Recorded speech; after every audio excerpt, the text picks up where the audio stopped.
윤석열 대통령의 응급실 방문과 관련해 전원책 변호사가 그런 식으로 방문해봤자 실상을 알 수가 없다고 강하게 비판했습니다. 경호 요원부터 먼저 들어가서 정비하고 와장창 가는 것보다는 그냥 번거지 쓰고 거기 가서 한 1시간만 앉아 있었으면 실상을 알았을 겁니다. 전 변호사는 지금 윤 대통령이 귀를 다 닫아버렸다고도 날을 세웠습니다. 벌거벗은 임금님, 밴댕이 정치라는 비판이 나온다고 말했습니다. 대통령에게 어떤 문제가 있느냐? 쉽게 말하면 남의 말을 듣지 않는다는 거예요.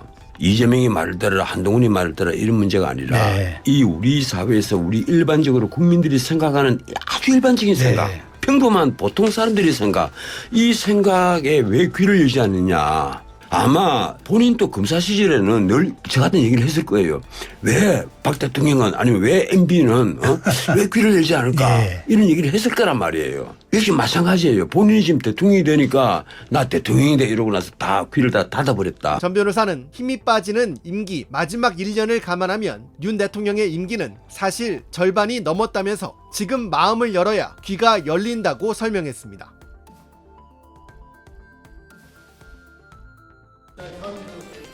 의정 갈등이 장기화되면서 응급의료 체계 붕괴 우려가 나오자 국민의힘 내에서 잇따라 장 차관을 경질해야 한다는 목소리가 나오고 있습니다. 일단 박민수 차관에 대한 경질은 반드시 필요하다고 봅니다. 왜냐하면 이 의정 갈등을 풀어내는데 제일 중요한 첫 번째 스텝은 의사와 정부 간의 신뢰를 회복하는 일이거든요. 근데 의료계 쪽에서는 박민수 차관이랑 마주 앉는 것조차 못 견디겠다는 거예요. 김재섭 의원은 박민수 차관이 각종 구설에 오르고 있다고 꼬집었습니다.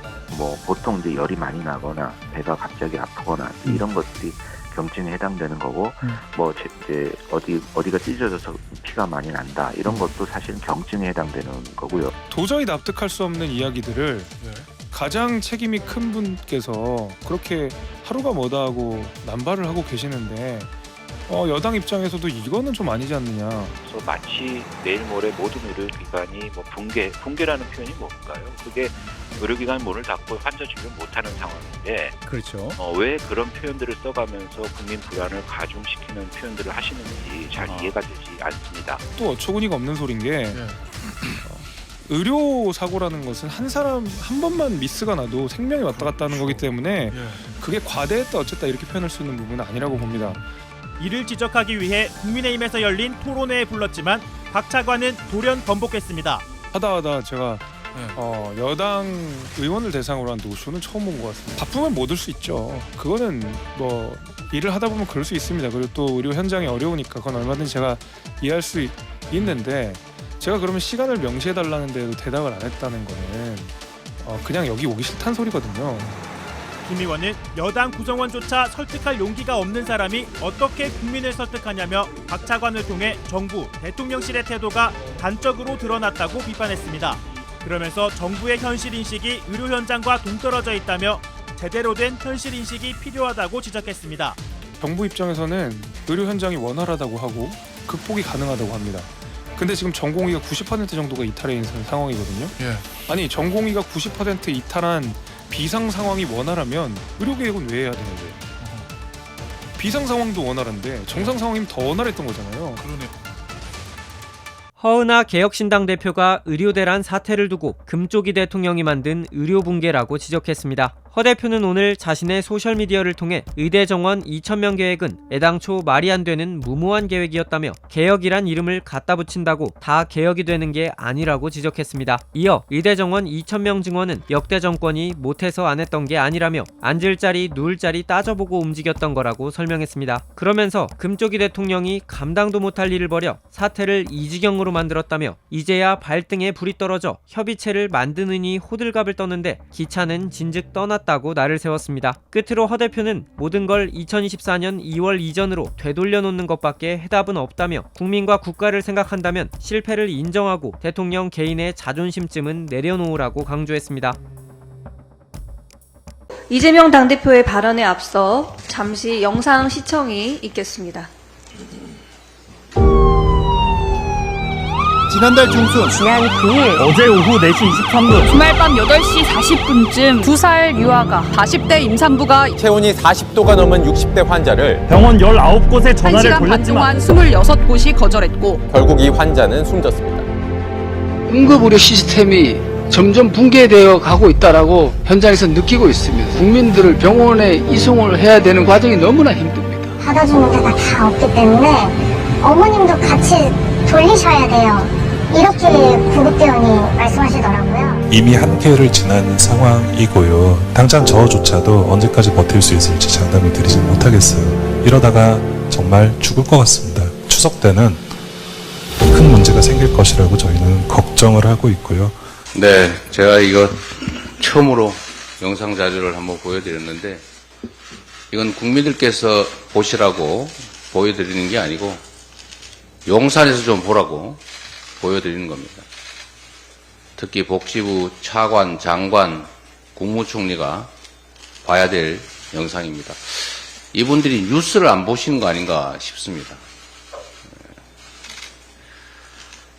모든 국민들이 다 알 뿐만 아니라 삶 속에서 생명의 위협을 느끼고 있는 이 처참한 상황을 대통령도, 총리도, 장관도, 차관도 또 그 참모들도 다 모르고 있습니다. 제가 또 하나 정말 기야말 얘기를 하나 또 들었는데 스스로 전화할 정도면 경증이다. 전화를 못하면 그 죽는 거 아닙니까? 전화도 못할 정도면. 전화를 할 정도면 경증이니까 입원 응급치료 대상이 아니지 않습니까? 결론은 이래 죽으나 이래 하나 저래 하나 결국 죽어야 된다. 응급환자는 없다.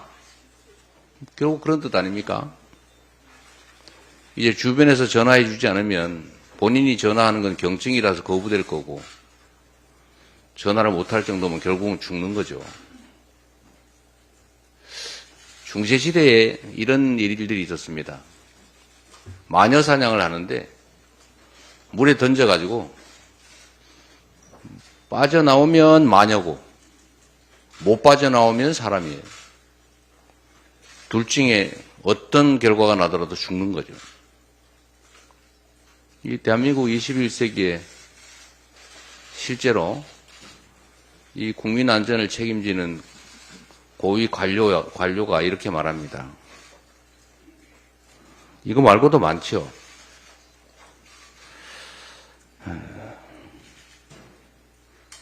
정말로 걱정입니다. 장관, 차관 문책해야 됩니다. 그리고 대통령 국민께 사과하셔야 됩니다. 지금 이 순간에도 응급실 들어가지도 못하고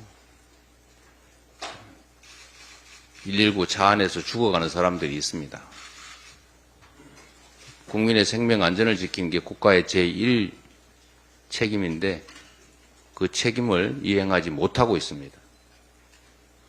의사 탓, 국민 탓, 전 정부 탓, 야당 탓 할 게 아니라 스스로 책임지는 것이 바로 권력입니다.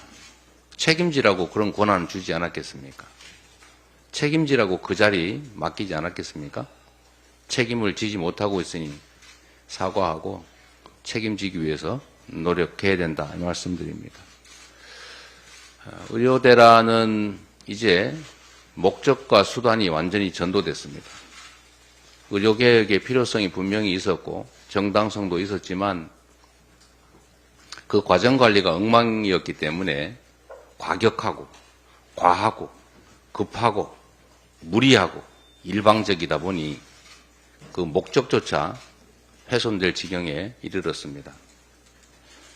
지금이라도 신속하게 문을 열고 대화하고 근본적 대안들을 다시 한번 만들어내야 될 때가 됐다 이 말씀드립니다. 수고하셨습니다. 회의를 마치겠습니다.